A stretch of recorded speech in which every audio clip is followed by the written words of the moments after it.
Hai semua, balik lagi sama gue ya. Kali ini gue akan bagikan cara download video di Pixel Trend ya. Tapi sebelum itu, yang belum subscribe, tolong subscribe dulu karena gratis. Langsung aja ke caranya. Gue udah siapin linknya Pixel Trend.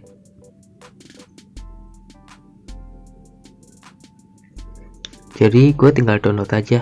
Ini ada videonya juga. Untuk downloadnya kalian tinggal pilih titik 3 ini di atas, garis 3 di atas, kalian pilih itu. Setelah itu ada pilihan download atau copy link.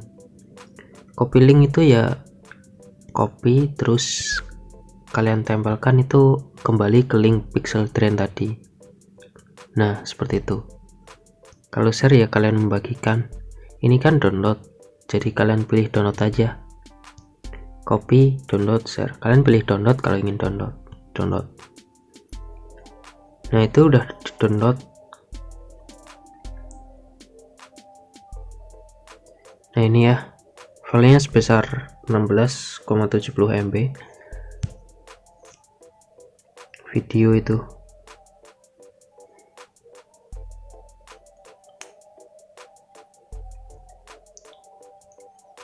Gua pakainya Google Chrome ya. Kalau kalian pakai Opera Mini UC browser, caranya hampir sama aja sih. Kalian tinggal pilih garis 3 di atas ini, terus download seperti itu. Ini udah download punya gue juga. Seperti itu ya. Terima kasih sudah menonton dan sampai jumpa.